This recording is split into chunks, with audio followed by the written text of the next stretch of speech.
Qualitative সম্পর্কে ততটুকুই থাকবে যতটুকু স্যার সবাইকে জানিয়েছে বা আমরা যতটুকু তাদের সামনে এক্সপ্লোর করেছি। আর কোয়ান্টিটেটিভ সম্পর্কে ততটুকুই থাকবে যতটুকু পড়ানো হয়েছে ক্লাসে। আপনি বুঝতে প্রত্যেকটা পারছি। ক্লাসে অ্যাটেন্ড ছিলেন, আপনি এটা বলতে পারবেন না যে আমাকে তো কোয়ান্টিটেটিভ পড়ানো ভাই হয়নি। এক্সামে কি সর্বোচ্চ স্টেপ গুলা কিভাবে বা কোনো কোয়েশ্চেন গুলা বা মানে ওগুলাই তো জি জি ইনশাল্লাহ জি। সমস্যা নেই, হয়ে যাবো, প্যারা খাবো না, আশা করি। সো দ্যাট মেইন বিষয়টা হচ্ছে যে ক্লাস কিন্তু সবার জন্যই ছিল উন্মুক্ত। সো আপনাকে কিন্তু কোয়ালিটেটিভ কোয়ান্টিটেটিভ দুটোই শিখতে হবে। যেহেতু আপনি কোয়ালিটেটিভ পড়েছেন তার মানে এই না যে কোয়ান্টিটেটিভ শিখবেন না। ভাই আপনি শুধুমাত্র খালি একটা সাজেশন দিয়েন যে আসলে কোশ্চেনটা কি কি টাইপ আছে আর কি কি পড়বো। হুম হুম। জাস্ট এই জিনিস একটা গাইডলাইন আমাদের দেন, আমাদের দিলে ইজি হয়। যেমন ধরেন আপনার হচ্ছে কোয়ান্টিটেটিভ সম্পর্কে আপনার হুম, একটা একটা বেসিক বেসিক ইনফরমেশন এরকম হতে পারে বা বেসিক এরকম একটা কোশ্চেন হতে পারে। সেটা হচ্ছে ধরেন যে একটা সিনারিও থাকলো, একটা শর্ট সিনারিও থাকলো, যেরকম আপনি যেরকম মিস্টার আমির হামজা সাহেব, উনি ট্রেনিং নিয়ে কাজ করেছে, এমপ্লয়ার ট্রেনিং নিয়ে কাজ করেছে। তারপরে হয়তো বা দেখা যাচ্ছে আমাদের মিস্টার মাসুম সাহেব কাস্টমার স্যাটিসফ্যাকশন নিয়ে কাজ করেছে। সো এরকম একটা বিভিন্ন সিনারিও থাকতে পারে যে এই সিনারিওতে আপনি কোয়ান্টিটেটিভ নাকি কোয়ালিটেটিভ কোনটা করবেন, কেন করবেন, আপনার উত্তরের সাপেক্ষে লজিক দেন, ব্যাখ্যা দেন, যুক্তি দেন। তার মানে আপনি যদি সিনারিও না বুঝেন, কেন কোয়ান্টিটেটিভ কেন কোয়ালিটেটিভ, এটা তো অবশ্যই পড়ানো হয়েছে, এটা হ্যাঁ, অবশ্যই এটা পড়ানো বুঝবো। হয়েছে। ইনশাল্লাহ ইনশাল্লাহ সমস্যা হবে না। সো এই সিনারিওতে আপনাকে বলতে হবে এবং লজিক দেখাতে হবে। আপনি আপনি বললেন কোয়ালিটেটিভ, ফাইন, কেন কোয়ালিটেটিভ সেটা ব্যাখ্যা করতে হবে, অবশ্যই লজিক্যাল ব্যাখ্যা। ভাই এটা তো ডিপেন্ড করে টপিকের উপরে, মানে আমি যেই টপিকটা নিয়ে করব বা যেই কাজে নিয়ে করব ওই কাজটার উপর ডিপেন্ড করে যে আমার আসলে ওই কাজে ওই এনভায়রনমেন্টের সাথে সিনারিও তো কতটুকু আপনার চাই। দেওয়া থাকবে, সিনারিও তো হুম। দেওয়া থাকবে, কোশ্চেনে তো সিনারিও আপনাকে পড়তে হবে। সিনারিও পড়ে বুঝতে হবে যে এই সিনারিওটা কি বলতে চাচ্ছে। আপনি কোয়ালিটেটিভ করছেন তার মানে ওইটাতেও কোয়ালিটিভ হবে তা না। তা না। সিনারিওতে হুম। সিনারিও ডিফারেন্ট হতে পারে। সিনারিও আবার এমনও হতে পারে যে দুইটা মডেলই ম্যাচ করে, বাট আপনি কোনটা করবেন, কেন করবেন। কেন করবেন? হুম। এটা কি ভাই কোনো কেস দেওয়া থাকবে আই থিংক, না? হতে পারে, হতে পারে, আই ডোন্ট নো। আমি জাস্ট একটা এক্সাম্পল দিচ্ছি, আমি জানি না, কোশ্চেন কেন আমার জানবে কাছে না নাই। ভাই, দিয়ে দিবেন, করে দিবেন, সুন্দর শেষ। না না না না, আমার কাছে কোশ্চেন নাই। আমি কি কোশ্চেন দেখতে পারবো? কোশ্চেন অনলি স্যার জানে, আর আর কেউ জানে না এখন পর্যন্ত, কেউ জানে না, আর এটা জানতেও পারবে না। এটা স্বাভাবিক। না ভাই, আমার কোশ্চেন টোশ্চেন আমাদের এগুলো কিচ্ছু দরকার নেই আমাদের। খালি ভাই একটা জিনিসই যে আপনি একটু আমাদের ধারণা দেন, একটু গাইডলাইন দেন। হ্যাঁ, কারণ স্যারের কোর্সে তো এরকম না যে আমরা স্লাইড দেখে কোনো কিছু পড়তেছি বা ফ্লাইট লাগবে মুখস্থ না। করতেছি বা এমন কিন্তু কিছু নাই এইখানে যে কোনো চ্যাপ্টার হুম, আছে, পড়তে হইতাছে। তো এটা টোটালি আমার আমার চিন্তাধারার উপর নিয়ে কিন্তু এক্সামটা দিতে হবে, তাই জি না? জি জি। তো ওই দিতে হইলে তো মানে খালি গাইডলাইনটা যে কি কি জিনিস একটু হুম, প্র্যাকটিস হুম, করা দরকার এক্সামের আগ দিয়ে, ওটা খালি একটু গাইডলাইন দিয়ে দিন। জি জি জি জি। এটা গাইডলাইন দেওয়ার জন্য আজকে আপনাদেরকে এই এত সুন্দর একটা বৃষ্টির দিনে কষ্ট করে ডাকা হয়েছে। সো আচ্ছা, তার মানে একটা একটা সাধারণ সিনারিতে এরকম একটা কেস আপনার থাকতে পারে বা এ ধরনের কোনো একটা টপিক থাকতে পারে। এছাড়াও ধরেন আপনার আহ, একটা একটা কোশ্চিন থাকতে পারে এরকম যে হাইপোথিসিস যে আপনি লিখছেন, হাইপোথিসিস ডেভেলপমেন্ট যে করবেন। সো এই হাইপোথিসিস ডেভেলপমেন্ট বা হাইপোথিসিস ডেভেলপমেন্টের যুক্তি কি, লজিক কি, বা কেন করা হয়, কি কারণে করা হয়, এইটা অবজেক্টিভস এর সাথে কিভাবে অ্যালাইন করে, এটি কিভাবে করে, কেন করে, এই বিষয়গুলো সম্পর্কে জানতে চাওয়া হতে পারে। নট নেসেসারি যে হাইপোথিসিস নিয়ে আসবে, বাট এই যে কি, কেন, কিভাবে বা হোয়াই, এই ধরনের কোশ্চেন গুলো আসতে পারে। আবার আরেকটা সিনারিও চিন্তা করে দেখেন যে আপনারা বিভিন্ন অ্যানালাইসিস করছেন, পিয়ারসন কোরিলেশন, রিলায়েবিলিটি টেস্ট বা আপনার ফ্যাক্টর অ্যানালাইসিস। এখন আপনাকে প্রশ্ন দেওয়া হতে পারে যে ফ্যাক্টর অ্যানালাইসিস কেন করা হয়। এখন ফ্যাক্টর অ্যানালাইসিস কেন করা হয় আপনি বলে দিলেন যে রিডাকশনের জন্য, বা আমার ভ্যালু গুলোকে আইডেন্টিফাই করার জন্য। একটা একটা 4 মার্কের প্রশ্ন বা 5 মার্কের প্রশ্নে তো আপনি এই এক লাইন লিখলে তার হবে না। তার মানে মূলত জানতে চাওয়া হচ্ছে কি যে ফ্যাক্টর অ্যানালাইসিস এর প্রক্রিয়াটা কি, কোন অপশন থেকে কোন অপশনে যাওয়া হয় সেটা না। ফ্যাক্টর অ্যানালাইসিস বলতে আসলে কি বোঝায়, এটা রিসার্চে কোন কাজে লাগে, কেন এটা ব্যবহার করা হয়, এবং এটা ব্যবহার করলে কি জানতে পাওয়া যায়, এইটা আপনার রিপোর্টে কিভাবে ইম্প্যাক্টফুল ছিল। কোনটা কোনটা বাদ গেছে এটা লাগবে না, আপনার রিপোর্টে কোনটা কোনটা বাদ গেছে সেটার প্রয়োজন নাই। বাট আপনার রিসার্চে কিভাবে ইম্প্যাক্টফুল এটা, সেটা ব্যাখ্যা করতে হতে পারে। ঠিক আছে, সো দ্যাট আপনি যদি ফ্যাক্টর অ্যানালাইসিস কিভাবে করা হয়, কেন করা হয়, এইটুকু যদি জানেন, আমার মনে হয় আপনি খুব অনায়াসে এটা লিখতে পারবেন। ও ওবায়দুল ভাই, আমি কি ভুল বললাম? না, না, ঠিক আছে ভাই। ওকে। আপনি যদি এই অ্যানালাইসিসটা সম্পর্কে জানেন, আপনার আপনার অ্যানালাইসিস দেখেন, লেনিন বা ধরেন ফাইজা, আমি তর্কের খাতিরে ধরেই নিচ্ছি যে আপনি হয়তো বা কাজ একটু কম করছেন, ডাজন্ট ম্যাটার। বাট প্রসেসটা যদি আপনি জানেন, থিমটা যদি আপনার থাকে, ভিতরে যদি বেসমেন্টটা আপনার থাকে, তাহলেই কিন্তু আপনি এই প্রশ্ন অ্যান্সারটা করতে পারবেন। কারণ আমরা কিন্তু ওখানে আপনার এটা জানতে চাচ্ছি না যে আপনি স্পেসে সফটওয়্যার অন করলেন, অন করে প্যাথের মধ্যে গেলেন, অ্যানালাইসিসে গেলেন, ডাইমেনশন রিডাকশনে আসলেন, এইটা কিন্তু মুখস্থ করার কথা বলা হচ্ছে না। বা আপনার আহ, প্রথম রান শেষে কেএম এর মান এত আসছে, এটা বাদ দেওয়া হয়েছে, এগুলো মুখস্থ করা সম্ভব না। এটা কোনোভাবেই সম্ভব না, দরকারও নাই। এক জি এক ভাই। অ্যানালাইসিস এক এক রকম হবে। ওই অ্যানালাইসিস মুখস্থ করে তো আমার লাভ নাই। আমাকে তার মানে জানতে হবে কোনটা, যে একটা ফ্যাক্টর অ্যানালাইসিস কিভাবে সংগঠিত হয়, এবং এই সংগঠিত হওয়ার ফলে আপনার রিসার্চে কিভাবে ইম্প্যাক্ট করে, এটা দ্বারা আসলে কি বের হয়, কি বোঝা যায়, কেন করতে হবে আমার এটা, আপনার রিসার্চে কেন আপনি এটা ইমপ্লিমেন্ট করছেন। এই কয়েকটা প্রশ্নের উত্তর যদি আপনি এর মধ্যে লিখতে পারেন, বেস্ট মার্ক পাওয়ার চান্স আছে। ঠিক একইভাবে পিয়ারসন কোরিলেশনের ক্ষেত্রেও এই একই লজিক বা যুক্তি প্রযোজ্য হতে পারে, রিলায়েবিলিটির ক্ষেত্রেও প্রযোজ্য হতে পারে। যে একটা ডেটা রিলায়েবিলিটি বা ভ্যালিডিটি একটা রিসার্চের জন্য কতটুকু গুরুত্বপূর্ণ, যুক্তি দেন। রিলায়েবিলিটি বা ভ্যালিডিটি টেস্ট একটা রিসার্চের জন্য কতটুকু গুরুত্বপূর্ণ, যুক্তি দেন। কেন এটা গুরুত্বপূর্ণ, তখন আপনি এর মধ্যে লিখলেন। আপনার রিসার্চে কোনটা কোনটা কত পয়েন্ট আসছে ওটা দরকার নেই, বাট স্ট্যান্ডার্ড ভ্যালুটা লেখেন, যে 0.7 এর উপরে থাকলে এটা রিলায়েবল হয়।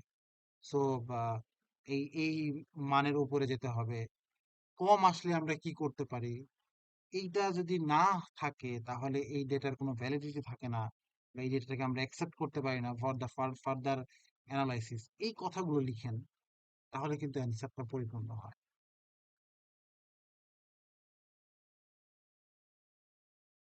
এরপরে ধরেন ডেমোগ্রাফিক অ্যানালাইসিস। এখন ডেমোগ্রাফিক অ্যানালাইসিস তো আহ, একটা একটা ধরেন, সহজ করে বলতে গেলে age, gender, education, income, profession, how many times you visit, any sort of thing এর মধ্যে আসতে পারে। সো সো আপনার ডেমোগ্রাফিক অ্যানালাইসিসটা কেন করা হয়,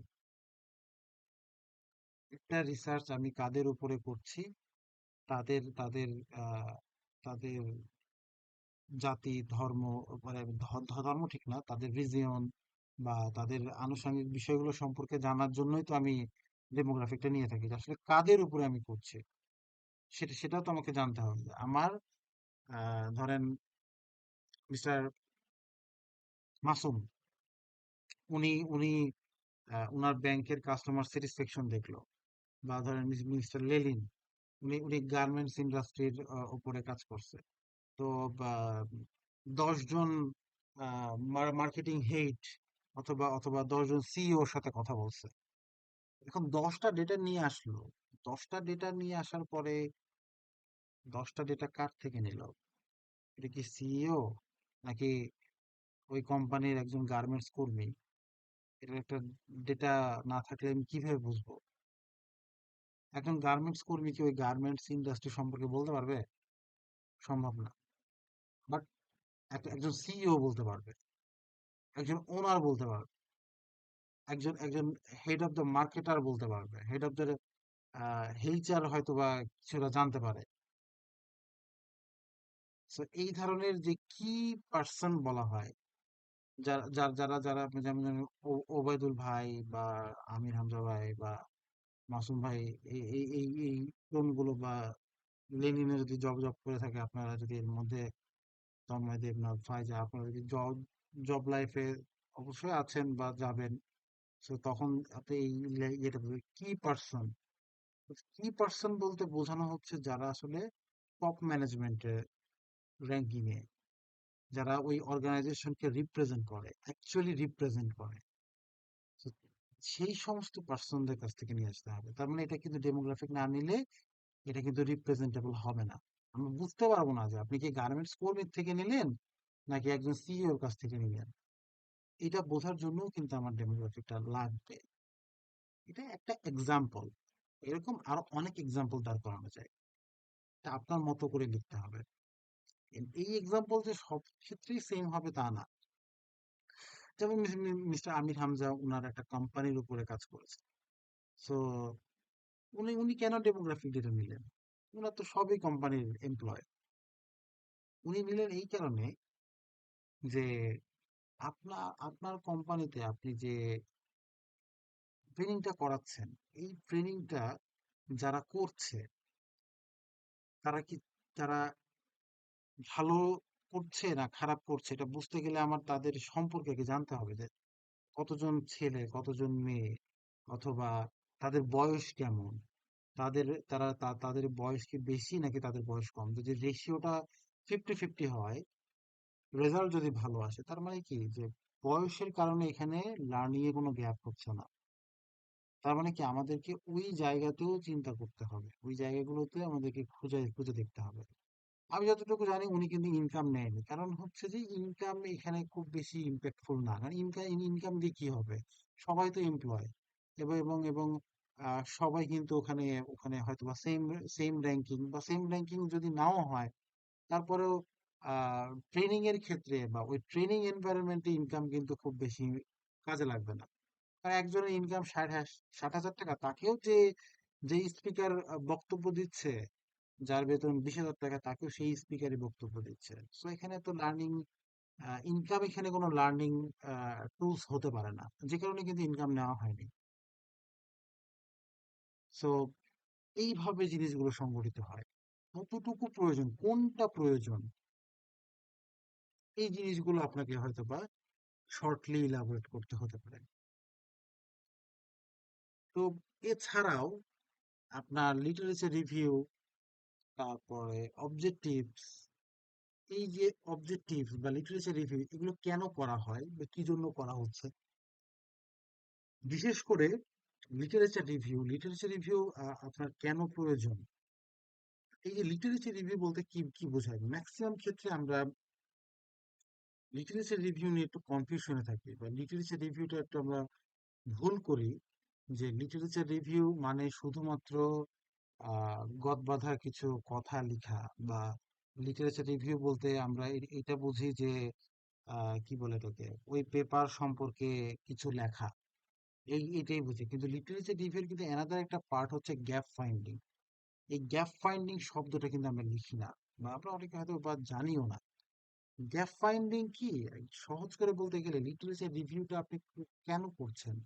একটা গ্যাপ বের করার জন্য। এটা এটা এটা গ্যাপ যদি না থাকে, এটা যদি কি বলবো এটাকে, একটা যদি ফাইন্ড আউটের যদি কোনো একটা বিষয় না থাকে, এটা তাহলে কেন আমার এই রিসার্চটা জানতে হবে? আমাকে কেন জানতে হবে? এই জিনিসটা নাই। এই জিনিসটা এর আগে বলা হয়নি। এই জায়গাতে একটা গ্যাপ আছে। এটা খুঁজে পাওয়া যায়নি। এই ধরনের সিমিলার ওয়ার্ক পেয়েছি এইটা এটা এখান থেকে নিয়েছি, এই ফ্রেমওয়ার্কে অমুক কান্ট্রিতে কাজ করেছে, এটা এই জন্য কাজ করে, ফাইন, ভালো কথা। এই জায়গাতে কাজ একটু কম আছে, এই জায়গাতে কাজটা নাই, যে কারণে আমি এই গ্যাপের উপরে কাজ করতে চাচ্ছি। এটাই তো হওয়ার কথা, এটাই তো হওয়া উচিত, আমরা তো এটাই করি। বেসিকলি এই গ্যাপ ফাইন্ডিং কিন্তু লিটারেচার রিভিউ দ্বারা করা হয়। তো এই বিষয়টা একটু মাথায় রাখবেন। মেথোডোলজির ক্ষেত্রে ধরেন আপনার টার্গেট পপুলেশন কি, বা পপুলেশন কাকে বলে, বা ধরেন হচ্ছে আপনার এটা এটা এমন ভাবে আসতে পারে, স্যাম্পলিং টেকনিক সম্পর্কে আসতে পারে, যে আবারও আবারও আপনার পুরোনো হিসাবে ফিরে যায়, একটা একটা সিনারিও থাকলো যেখানে বলা হলো যে এইটা এই বিষয়ের উপরে কাজ করতে গেলে আপনার কোন স্যাম্পলিং টেকনিক নেওয়া যেতে পারে, অথবা আপনি এই স্যাম্পলিং টেকনিকটা কেন নিবেন, লজিকটা কি, যুক্তিটা কি। বা ধরেন কোনো সিনারিও নাই, আপনারটাই জিজ্ঞেস করা হলো যে আপনি কোন স্যাম্পলিং টেকনিক ইউজ করেছেন আপনার রিসার্চের জন্য, আপনি সেমিস্টারে যে রিসার্চটা করেছেন সেখানে কোন স্যাম্পলিং টেকনিক নিয়েছেন, কেন নিয়েছেন, এইটার অল্টারনেটিভ কি নেওয়া যেত। এই ধরনের প্রশ্নগুলো এই এই ফরম্যাটে আসতে, এটাই যে আসবে এরকম না, এই ধরনের আসতে পারে।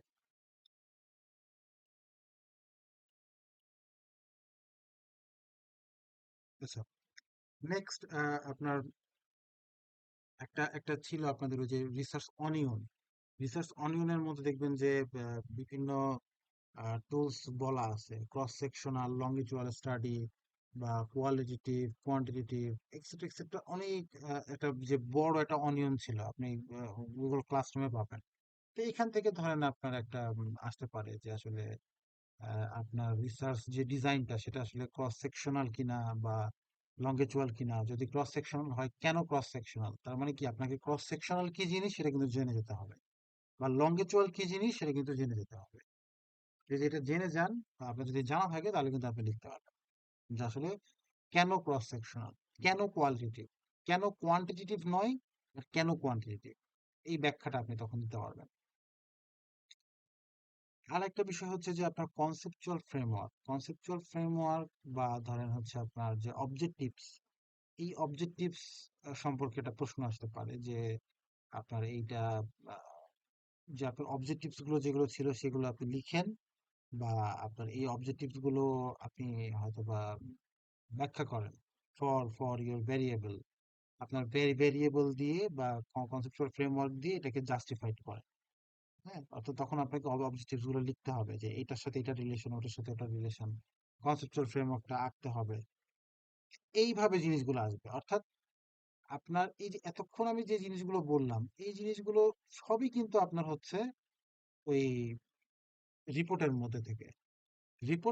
রিপোর্ট যদি আপনি নিজে করেন, একটা প্রশ্নও কিন্তু এর বাইরে না।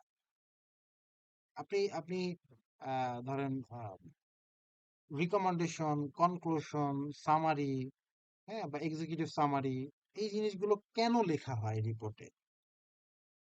আপনি যদি নিজে রিপোর্টটা করেন তাহলে এটা অবশ্যই লিখতে পারবেন, যে অবশ্যই আপনি পুরো রিপোর্টটা বলার পরে যখন আপনি একটা কনক্লুশন ড্র করেন, at the end of the report আপনি এক্সিকিউটিভ সামারি লেখেন, কিন্তু এক্সিকিউটিভ সামারিটা কোথায় দেখাতে হয়, একদম শুরুতে।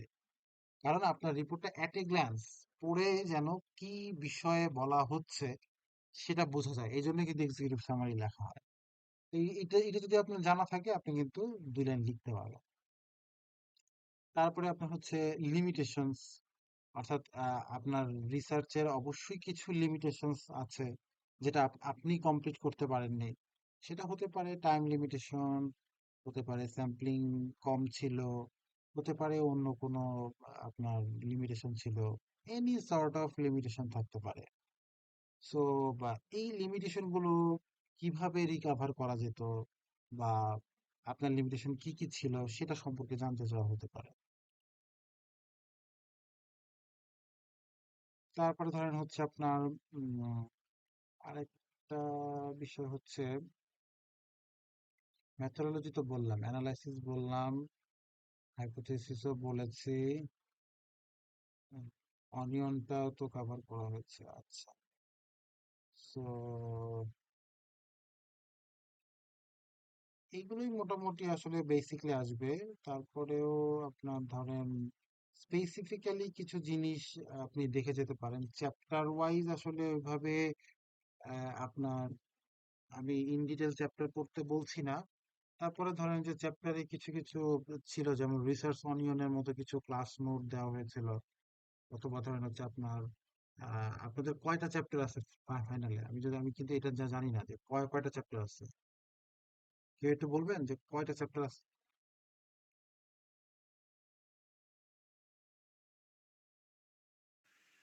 রাকিব ভাই কি পড়ানো হয়েছে এটা হ্যালো। একটু আমি শেয়ার করতে হ্যাঁ, জি জি ভাই, চ্যাপ্টার আছে কয়টা?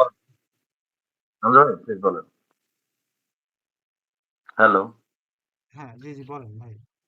আমাদেরকে পড়ানো হয়েছে প্রথমে একটা শিট দেওয়া হয়েছিল হচ্ছে কোয়ালিটেটিভ রিসার্চ, এটার definition, types, uses, tools, pros and cons, এই বিষয়ে। হ্যাঁ, ওইটাতে অবশ্য আরো কিছু ইয়ে ছিল, টপিক ছিল, like tools used in qualitative research, তারপরে কোশ্চেনিয়ার ডেভেলপমেন্ট নামে আমাদেরকে একটা ইয়ে দেওয়া হয়েছিল। Right right, thank you thank you. এই কোশ্চেনিয়ার সম্পর্কে একটু বলি। আচ্ছা, আমি একটু পরে আবার আপনার কাছে আসতেছি, না হলে এই পয়েন্ট আপনার মিস হয়ে যাবে। কোশ্চেনিয়ার নিয়ে একটা কোশ্চেন আসতে পারে। কোশ্চেনিয়ারের মধ্যে কিন্তু লাইকার স্কেল ফরম্যাট আছে। সো এখানে কিন্তু ওই লাইকার স্কেল ফরম্যাট নিয়ে প্রশ্ন আসতে পারে। হ্যাঁ, এটা ধরেন হচ্ছে লাইকার স্কেল। লাইকার স্কেল আপনি আহ, কোনটা ইউজ করছেন, মানে আপনি কোশ্চেনার করার ক্ষেত্রে কোন স্কেল ফরম্যাট ফলো করেছেন। তো বেসিকলি ধরেন যে আপনি বললেন যে কোয়ান্টিটেটিভ এবং লাইকার স্কেল। এখন লাইকার স্কেল কি 5 পয়েন্ট না 7 পয়েন্ট, কোনটা? 5 পয়েন্ট। 5 পয়েন্ট ইউজ করলে সেগুলো আপনি এক্সপ্লেন করতে পারেন। এবং এই যে লাইকার স্কেল ইউজ করলেন, সেটা ওয়ার্ল্ড ওয়াইড, মানে আপনি কেন ইউজ করলেন, ওয়াই ওয়াই? আরো তো অনেক স্কেল ছিল, সিমেন্টিক ছিল, বা 7 পয়েন্ট, বা আরো অনেকগুলো স্কেল ছিল। সেটা ছেড়ে আপনি লাইকার স্কেল আমরা কেন ইউজ করি? Why we are using liker scale? That's because যে এটা ওয়ার্ল্ড ওয়াইড অ্যাকসেপ্টেড। এবং এটা আপনার হচ্ছে খুব easy to use, easy to understand, easy to everyone, basically easy to everyone. So এই কারণে বেসিকলি এটা করা হয়। Most of the people, they are who's are using liker scale, 5 point liker scale. That's why আমিও এটা use করছি। শেষ। এটাই আর একটু আপনি এক্সপান্ড করে লিখবেন।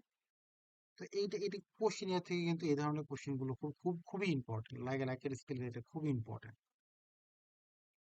তাছাড়াও ধরেন হচ্ছে কোশ্চেনিয়ার আপনি যে করেছেন, সো এটা এরকম এক্সাম্পল আসতে পারে যে আপনার ওই যে সিনারিও দেওয়া থাকলো, সিনারিওর উপরে বেস করে আপনাকে বলতে পারে যে আপনি হচ্ছে দুইটা বা তিনটা একটা কনসেপচুয়াল ফ্রেমওয়ার্ক ড্র করেন, এবং ইচ কনসেপচুয়াল ফ্রেমওয়ার্ক থেকে একটা করে কোশ্চেন তৈরি করেন। কেস, ইট ইট ইট যদি এরকম কোশ্চেন আসে সেটা হবে কেস। একটা সিনারিও, সেই সিনারিওর উপরে ভিত্তি করে আপনাকে দুই তিনটা টাস্ক দিল, যে একটা গল্পের মতো থাকলো, যে এই এই এই বিষয়ের উপরে, এই থিমের উপরে রিসার্চ করতে গেলে আমরা আমার টাইটেল নেমটা কি হতে পারে, আমি কি কি ভেরিয়েবল ইউজ করতে পারি, একটা কনসেপচুয়াল ফ্রেমওয়ার্ক রাখতে বলতে পারে, এবং হচ্ছে অবজেক্টিভস বললো, এবং আপনার একটা করে কোশ্চিন মেক করতে বললো। এরকম হতে পারে। এই ধরনের কেস থাকবে কিনা আমি জানি না, বাট এই ধরনের কেস থাকতে পারে, হতে পারে, আবার নাও হতে পারে। আবার হচ্ছে আপনার এরকমও হতে পারে যে এই ধরনের কেস, এরকম সিনারিও থাকলো, এবং হচ্ছে ওখানে বললো যে এই রিসার্চ করার ক্ষেত্রে পপুলেশন কারা হতে পারে, স্যাম্পল সাইজ কত হতে পারে, বা আপনার আনুষঙ্গিক যে বিষয়গুলো, অর্থাৎ আম, আপনার ধরেন যে ভেরিয়েবল কি হতে পারে, বা হাইপোথিসিস ডেভেলপমেন্ট করা, অর্থাৎ ওই কোশ্চেনে না গিয়ে তখন আবার হাইপোথিসিস চাঁদা যাইতে পারে। এরকম ভাবে মিক্স আপ থাকতে পারে। তো সাধারণ কেসে একটা কেস থাকার কথা, বাট আই ডোন্ট নো যেটা আছে কিনা বা এইভাবে আসবে কিনা। তবে এভাবে আসে, অনেক সময় আসে। সো কোশ্চেনিয়ার নিয়ে মোটামুটি এগুলোই ছিল। ওহেদুল ভাই, সরি, আপনি একটু ওখান থেকে যদি একটু কন্টিনিউ করতেন। কোশ্চেনিয়ার ছিল, তারপর? এটা কোশ্চেনের নিয়ে আর একটা আমাদের সাথে শেয়ার করা হয়েছিল যে আহ, বাংলাদেশের কনটেক্সটে কাস্টমার স্যাটিসফ্যাকশন নিয়ে মোবাইল ব্যাংকিং সার্ভিসের একটা টোটাল ডেমোগ্রাফিক থেকে শুরু করে আহ, পুরো একটা কেস স্টাডির মতোই এটা মোটামুটি। এটাতে অনেকগুলা ইস্যু ছিল, লাইক টেকনিক্যাল এরর কি হতে পারে, তারপরে পিটফল বাংলাদেশ কন্টেক্সটে কি, তারপরে ইমপ্রুভমেন্ট ভার্সন গুলা কি হতে পারে, পোস্ট কারেকশন গুলা কি হতে পারে, এইরকম ইস্যু ছিল। আর একটা কেস স্টাডি দেওয়া ছিল, কোয়ালিটেটিভ রিসার্চের একটা ফুল কেস স্টাডি দেওয়া ছিল। বলা চলে যে এটা একটা রিসার্চ পেপারের মতোই, ব্যাকগ্রাউন্ড ইনফরমেশন থেকে শুরু করে কম্পারেটিভ অ্যানালাইসিস, থিওরিটিক অ্যানালাইসিস, এই পার্ট গুলো ছিল। দেন এটাতে আরো রেকমেন্ডেশন ছিল, তারপরে ইউআই ইউএক্স, এইগুলো মানে এটা টোটালি যে আপনার মোবাইল ব্যাংকিং এর যে একটা কেস স্টাডি এটা দেওয়া ছিল। আচ্ছা আচ্ছা। সো এই ওই চ্যাপ্টার থেকে আপনার ধরেন কোয়ালিটেটিভ কোয়ান্টিটেটিভ সম্পর্কে বা কেসটা সম্পর্কে একটু দেখেছেন, স্লাইডলি মানে লাইটলি দেখেছেন।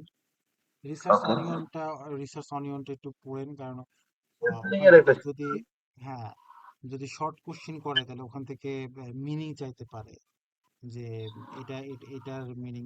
শর্ট কোশ্চিন গুলো 1 মার্ক বা 2 মার্কের জন্য আসতে পারে। আবার ধরেন হচ্ছে রেফারেন্সিং নিয়ে একটা কোশ্চিন হতে পারে, যে রেফারেন্সিংটা কোন মডেলটা ইউজ করেছেন, কেন করেছেন। এইটা একটু বলেন তো ভাই, একটু শুনি আমরা একটু। আমরা তো বুঝতেই পারতেছেন তাড়াহুড়া করে করছে, অনেক কিছু আপনি ইগনোর করে গেছেন বা আপনারা একটু হেল্প করছেন।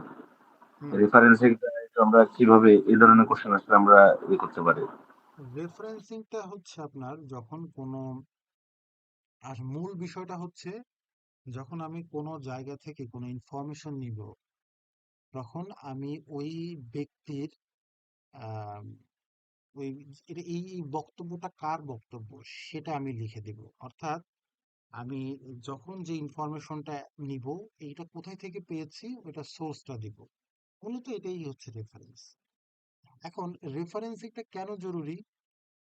রেফারেন্সিংটা এই কারণে জরুরি যে আমি এই বক্তব্যটা কেন বলছি, এই বক্তব্যটা কোথায় থেকে পেলাম, সেটা যদি আমি না দিই, তাহলে আমার পাঠক কি কোনোভাবে বুঝতে পারবে না যে এটা কি আমার অ্যানালাইসিসের রেজাল্ট নাকি অ্যানাদার অ্যানালাইসিসের রেজাল্ট। সেটা আমার পাঠককে যেমন বুঝতে হবে, অন দ্য আদার হ্যান্ড আপনি একজনের একজনের বের করা অ্যানালাইসিস থেকে আপনি ডেটা নিচ্ছেন, তো এটা তো কাইন্ড অফ চুরি। কিন্তু এটা চুরি এখন তখন, হ্যাঁ, কিন্তু এই চুরিটা তখন আর চুরি থাকবে না।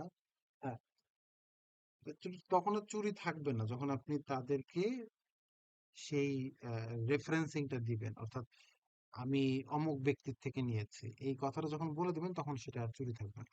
তখন সেটা হয়ে যাবে যে আমি তো তাকে ক্রেডিট দিয়েছি। যেমন ধরেন, সহজ করে আমি বলি, আম, ধরেন আপনি আমাকে আপনার একটা আহ, আপনার একটা ফার্মাসিউটিক্যাল একটা প্রোডাক্ট সম্পর্কে আমাকে জানালেন যে ভাই এই প্রোডাক্টটা এইভাবে কাজ করে, এইভাবে কাজ করলে বা এই ডোজ অনুযায়ী যদি আমরা সেবন করি তাহলে ভালো ফলাফল পাওয়া যাবে। এটা আমি পরীক্ষিত, আমি এটা নিজে পরীক্ষা করে দেখেছি। এখন ধরেন আমি ঠামজা ভাইয়ের কাছে এসে বললাম যে ভাই এই ওষুধটা এইভাবে প্রয়োগ করলে ভালো ফলাফল পাওয়া যাবে। তার মানে উনি কি বুঝবে এটা আমার মতামত? তার মানে কি আপনার ক্রেডিট পাওয়া উচিত ছিল, যেটা আমি কিন্তু উনার থেকে ওই, উনি এটা অ্যাপ্লাই করে ভালো ফলাফল পেলো, আমাকে সে ক্রেডিট দিল, আমাকে সে হচ্ছে ধরেন প্রমোশন দিল, আমাকে সে হচ্ছে ইয়ে করলো, উনি উনি বস, হ্যাঁ, উনি আমাকে পয়সা কড়ি সব দিল। তাই জি, বলে কি বুঝতে পারছি। আপনার অ্যাপ্লাইড জিনিস থেকে আমি বেনিফিট নিলাম? এটা কিন্তু ক্রাইম, কাইন্ড অফ ক্রাইম, কারণ ওটা তো আপনার টেস্ট ছিল, আপনি সেটা টেস্ট করে পেয়েছিলেন। So, এই জায়গাতে যদি রেফারেন্সিং এর এই জিনিসটা থাকে, অর্থাৎ তখন আমি কি কি বলবো, যে ভাই এটা এইভাবে অ্যাপ্লাই করেন, আমাদের ওবায়দুল সাহেব এটা দিয়ে এটা উনি পরীক্ষা করেছেন, উনি ভালো ফলাফল পেয়েছে, সো আপনি এটা ইউজ করতে পারেন। তার মানে কি আমি আপনার রেফারেন্সিংটা এখানে টানলাম, সো উনি জানলো যে আমি আমি ওনাকে ইনফরমেশন দিয়েছি, যে কারণে হয়তো বা দেখা যাচ্ছে আমি ওনাকে বলার জন্য বেনিফিটেড হলাম, পাশাপাশি আপনি এটা টেস্ট করেছেন যে না আপনিও এটা রিওয়ার্ডস পেলেন, তাহলে কি উভয় পক্ষ বেনিফিটেড হলো। সো এটা হচ্ছে একটা ম্যানুয়াল এক্সাম্পল দিলাম আপনাকে বোঝানোর জন্য। হ্যাঁ, এটা জি জি, কিন্তু বুঝতে এটা কিন্তু একেবারে ইনফর্মাল একটা আপনাকে বললাম। পারছি, বুঝতে পারছি, থ্যাংক ইউ। সো এই বিষয়টাই যখন আপনি প্রফেশনালি থিঙ্ক করবেন, তখন এটা রেফারেন্সিং ফরম্যাটে চলে আসে। অর্থাৎ যখন আপনি এক জায়গা থেকে ডেটা নিবেন, তখন সেই ডেটা কোথায় থেকে নিয়েছেন সেটা যদি রেফারেন্সিং করেন, তখন হচ্ছে এটা আর সমস্যা থাকবে না। ইভেন যেখান থেকে ডেটা নিয়েছেন উনিও এটা ক্লেম করতে পারবে না। যেমন আমি তো এটা মৌখিক একটা এক্সাম্পল দিলাম, যদি লিখিত এক্সাম্পল হয় তখন আপনি ক্লেম করতে পারবেন যে এটা আমার টেস্ট, এই দেখো এই জায়গাতে আমি অমুক সালে বলে রেখেছি, সেটা তুমি তোমার নামে দাবি করতে পারো না। এটা আমি অলরেডি এই জায়গায় পাবলিশ করে রেখেছি, তো তোমাকে বলতে গেলে আমার রেফারেন্স টেনে তোমাকে বলতে হবে। তাহলে মানে প্রত্যেকটা জায়গায় যত জায়গায় ওই ব্যক্তি এই বিষয়ে বলবে বা আমি যত জায়গায় ওই ওষুধ নিয়ে যাব, তত তত জায়গায় আমাকে বলতে হবে যে এই ওষুধটা এইভাবে সেবন করেন, ও from from mister Obaidul, clinical test approved বা clinical test proven from mister Obaidul. হ্যাঁ, এটা বলতে হবে। তার কারণ হচ্ছে যে উনি এই টেস্টটা করছেন। দেখবেন খেয়াল করে যে আপনাদের ফার্মাসিউটিক্যালে হোক বা অন্য কোনো সেক্টর হোক, বিভিন্ন জি যেখানেই ভাই, হোক আছে। এই এই রেফারেন্সটা কিন্তু ক্ষেত্রে সিগনিফিকেন্সটা বোঝার জন্যই আমি আপনাকে বলছিলাম, বুঝতে পারছি এটা। ঠিক হ্যাঁ আছে, থ্যাংক এইভাবে ইউ। কিন্তু থাকে। তো এইভাবে ধরেন রেফারেন্সিংটা কাজ করে। তার মানে এখন যদি আপনাকে প্রশ্ন করি, আপনি বলতে পারবেন না যে কেন রেফারেন্সিংটা প্রয়োজন, কেন ইউজ করতে হবে? জি জি জি। এখন কিন্তু আপনি ইংলিশে লিখে বলতে পারবেন। তো এইভাবে প্রশ্নগুলো আসতে পারে। তো আমার মনে হয় যে পুরো রিপোর্টটা আপনি মুখস্থ না, ঠিক এটা হচ্ছে আহ, ভালো করে আপনার এটাকে কি বলে অন্তর্দৃষ্টি দিয়ে দেখেন, এবং বিষয়গুলো সম্পর্কে একটু একটু বিশদভাবে চিন্তা করেন। খুব বেশি পড়ার প্রয়োজন হবে না, আপনি নিজে রিপোর্ট করলে আপনার জন্য খুব বেশি পড়া লাগবে, অল্প কিছু পড়া। স্যাম্পলিং টেকনিক গুলো আপনাকে একটু রিভাইজ দিয়ে যেতে হবে, কারণ স্যাম্পলিং টেকনিক আম, যদি বলে যে আপনি অল্টারনেটিভ আপনি নিয়েছেন কনভেনিয়েন্স, অল্টারনেটিভ কোনটা হতে পারে শুধু বললেই হবে না, কেন হতে পারে। সো ওই অল্টারনেটিভ টেকনিক কোনটা হতে পারে সেটা কিন্তু আপনাকে জানতে হবে, না হলে কিন্তু লিখতে পারবেন না। সো এই জায়গাগুলোতে আপনাকে এটা হয়তো পড়তে হতে পারে। ঠিক আছে, তবে পুরো রিপোর্টটা আলোকেই প্রশ্ন হবে, যেগুলো আমি আলোচনা করলাম এর আলোকেই দেখবেন যে ঘুরে ফিরে কম বেশি এগুলোই আসবে। হয়তো বা আম, আমি যেভাবে বলছি এক্সাক্ট এভাবে না হলেও কাছাকাছি হয়তো আপনি পাবেন। আমার কথা বুঝতে পারছেন? জি ভাই, জি। আপনাদের যদি কোনো কোশ্চেন থাকে, স্পেশালি মিস্টার লেনিন, আপনাদের কোনো যদি কোনো কোশ্চেন থাকে, মিস্টার মাসুম বা আমির হামজা ভাই, অথবা তন্ময় দেবনাথ বা মিস ফাইজা, আপনাদের মধ্যে যে কেউ যদি কারো কোনো কোশ্চেন থাকে বা ক্লাসে অ্যাটেন্ড নেই তার কোশ্চেন আপনি করতে চান, সেটাও করতে পারেন, অসুবিধা নেই, আমাদের হাতে সময় আছে। ভাইয়া, আমার হচ্ছে কোনো প্রশ্ন নাই। আমি এই আপনাকে মানে ধন্যবাদ দিতে চাই, কারণ আপনি অনেক হেল্প করছেন আমাকে, মানে এই রিসার্চটা কমপ্লিট করা থেকে শুরু থেকে এই আপনার শেষ পর্যন্ত। তো অ্যাগেন থ্যাংক ইউ ভাইয়া। মানে আপনি না থাকলে মানে জিনিসটা আমার জন্য ইম্পসিবল হইতো। ইটস ওকে, ইটস ওকে, সেটাই, মোস্ট মানে ওয়েলকাম, অনেক মোস্ট কৃতজ্ঞতা ভাইয়া। It's okay, thank you so much, most welcome আপনাকে। আমি আমি রাকিব চাইবো ভাই, যে শুধু আমি মাসুল না ভাই, সবারই কৃতজ্ঞতা জানবেন আপনি, রাকিব কারণ ভাই, আমরা থ্যাংক ইউ ভেরি মাচ। আমার পক্ষ থেকেও কোশ্চেন নেই। আমার জন্য তারপরে যদি ইন ফিউচার কোশ্চেন অ্যারাইজ করে আপনার সাথে কন্ট্যাক্ট করবেন। করে থাকি, আপনার সাথে শেয়ার প্রয়োজন করবো, আমরা ঠিক ওই আছে? এক্সামের আগে আবার আরেকটা করতাম। Any time any time any time আমি ওই যে আগে একটু অ্যাপোলোজাইজ করে নিচ্ছি, কারণ অনেক সময় ভাই অফিসে থাকা হয়, ইনস্ট্যান্ট আসলে আমি রিপ্লাইটা করতে পারি না। হ্যাঁ, এবং দেখা যাচ্ছে যে অনেক সময় কেন আসলে কেন কেন কেন বললাম ভাই? হ্যাঁ, কারণ হচ্ছে এই জিনিসটা আসলে আমরা এখন আর করতে পারতেছি না। কারণ আমাদের যেহেতু আবার এক্সাম আছে সামনে, এই ফ্রাইডে, এই তারপর জন্য আপনার আমি ব্রেক করে মঙ্গলবার। রেখেছি, এই তো জন্য এই আমি মঙ্গলবারে এক্সাম দেওয়ার পরে আসলে এই জিনিসটা নিয়ে আমরা বসবো।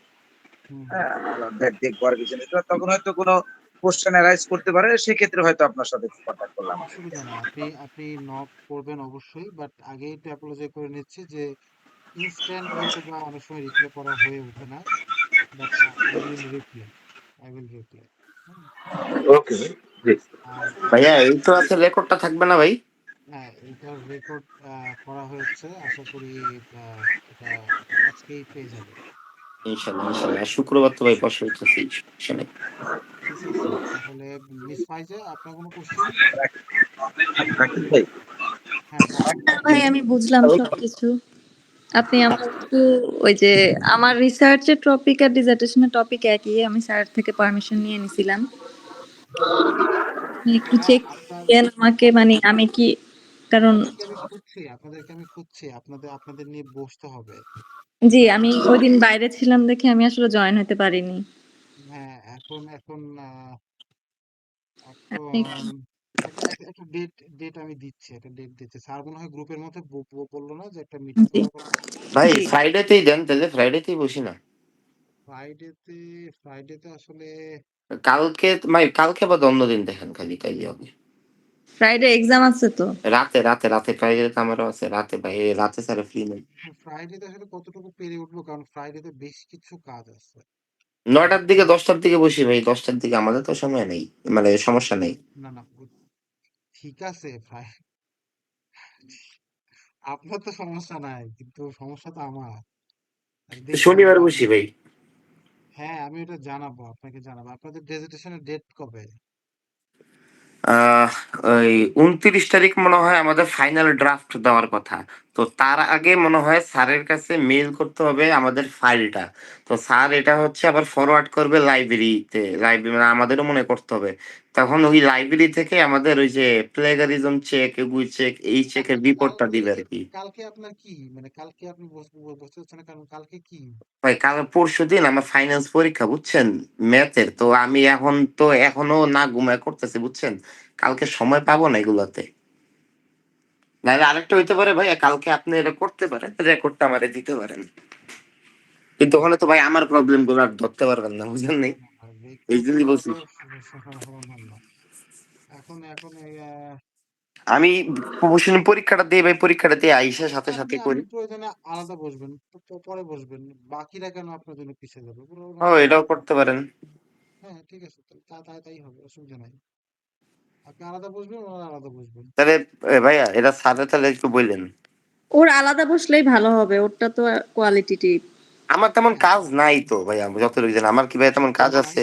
আমি জানি না কি আছে, কারণ আমার মাথার মধ্যে তো পুরো রিপোর্ট এখন নাই। এখন আমাকে ওইটা পার্সন টু পার্সন বসে দেখে আপনাদেরকে জানাতে হবে। আমি ওটা আচ্ছা আচ্ছা। ধরেন 15 মিনিট, প্রথম 5 মিনিট আমি দেখবো।